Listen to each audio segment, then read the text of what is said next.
U.S. troops patrol village in Afghanistan's Logar province. U.S. defense modernization efforts are failing to keep pace when compared with its two big adversaries, and American forces are poorly postured to meet key challenges in Europe and East Asia, according to a starkly worded new report from think tank RAND.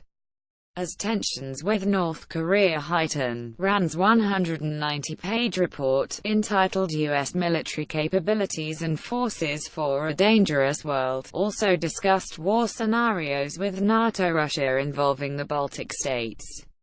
It also broke down a possible U.S.-China clash over Taiwan and gaps in existing U.S.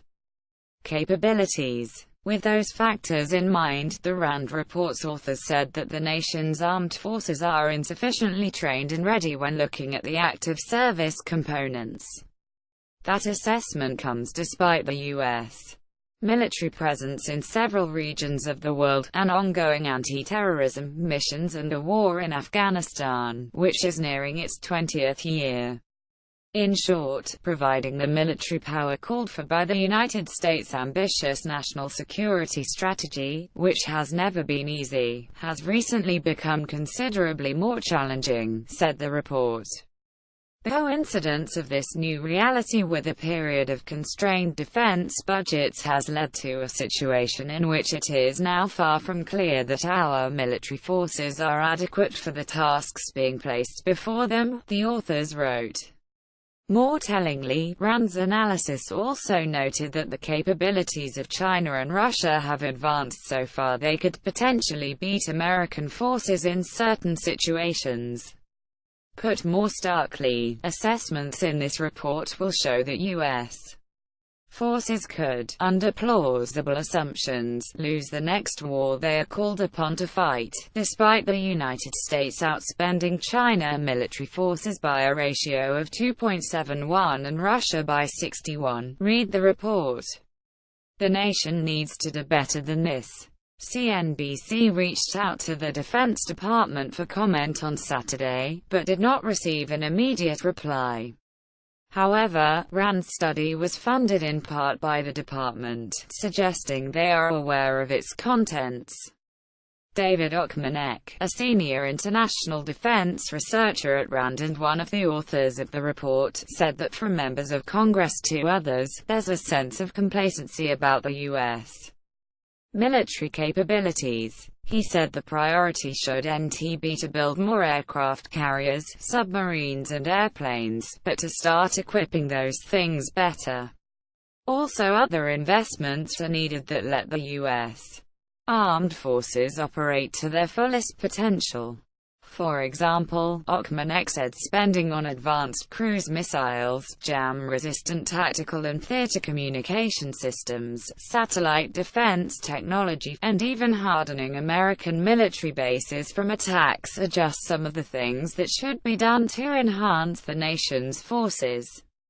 We're talking something on the order of an added $20 billion to $30 billion a year on a sustained basis could allow us to pretty smartly move the needle back where it needs to be. They save us both Russia and China, Ochmanek told CNBC in an interview on Friday. According to the report, the U.S. spends about 3.4% of its GDP on defense, while it estimates Russia spends some 4.5%. NATO has a target for members to spend 2% of GDP on defense, but only 5 of the 28 member countries are meeting the alliance goal. We concluded that, as currently postured, NATO cannot defend the Baltic states against a determined, short-warning Russian attack. RAND analysts wrote that even the combined forces of NATO might have a tough time if the Russian military were to make a move into some Baltic states, which regained independence in 1991 after the collapse of the Soviet Union. It pointed out that Russian President Vladimir Putin might use the same military playbook he used during Moscow's aggression against Ukraine, and the annexation of Crimea. The report said Putin, in making the moves against Ukraine, showed HES willing to take a more confrontational policy with the Western European security matters to achieve his political aims. Previously, RAND developed a Russia-NATO war scenario that depicted Russian military aggression in the Baltics in 2020, which included Moscow sending forces to the borders of Estonia, Latvia and Lithuania. One of the things it found was Russian forces could invade by using armed and motorized units heavily supported by artillery pieces and other military equipment. Meanwhile, NATO would rely on light infantry, and essentially have its ground forces badly outgunned. The question is whether the US could use its air forces quickly to give NATO relative advantage in a war. Russia's advanced surface-to-air missile systems could prove formidable in a conflict against US combat aircraft and potentially limit NATO's air access, RAND's study estimated. In short, we concluded that, as currently postured, NATO cannot defend the Baltic states against a determined, short-warning Russian attack, the authors said. Until rectified, the capability shortfalls that account for this vulnerability mean that the Baltic states live under the threat of a swift, low-cost coup d'main by Russian conventional forces. Similarly, RAND said China now has weapons and capabilities that would make it tougher for the US to prevail in a battle to defend Taiwan against Beijing potentially retaking the breakaway island republic. It also said China has improved training and readiness of its forces and studied past American military campaigns, so it can develop strategies of its own that counter the US power projection capabilities.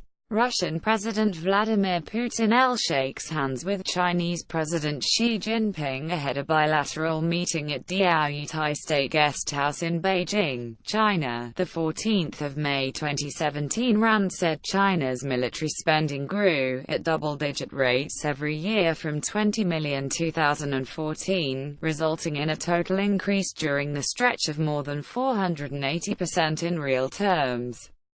China has invested heavily in modernizing its air force and air defenses, as well as developing advanced land-based ballistic and cruise missiles that can be launched from mobile vehicles that make them harder to find. In fact, Beijing has an anti-ship ballistic missile with a range of up to 2,500 miles that is sometimes known as the Carrier Killer missile, which could potentially threaten a U.S. aircraft carrier deployed to protect Taiwan. For example, in a war with China set in 2020, if U.S.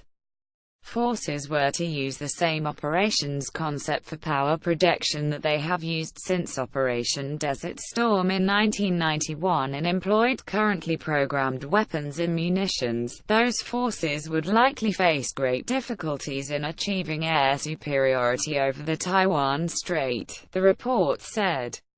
The report also discussed a potential U.S. conflict with North Korea and said China is a wild card.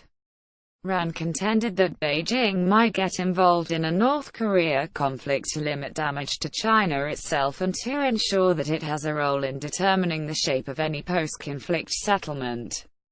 Regardless, RAND said the U.S. is facing a nuclear and ballistic missile threat from North Korea, a looming possibility for which Washington and its Asian allies lack satisfactory answers. North Korea could decide to use nuclear weapons in several scenarios, including early in a war to bolster its battlefield chances, RAND's analysts wrote. The United States' overwhelming superior nuclear arsenal would surely be a factor in the North Korean calculus, but it would be imprudent to assume that nuclear deterrence will automatically hold in a war involving a nuclear-armed regional adversary. Indeed, the report makes a case that deterrence of a nuclear-armed adversary with inferior conventional forces may be more brittle than commonly thought, and not the same as deterring a peer adversary like China or Russia. North Korea's weakness makes it difficult to deter them from using their nuclear weapons with the threat of retaliation alone, said Okmanek. so we're driven to try to get capabilities to actually prevent them from using the weapons, and that's just technically very hard to do.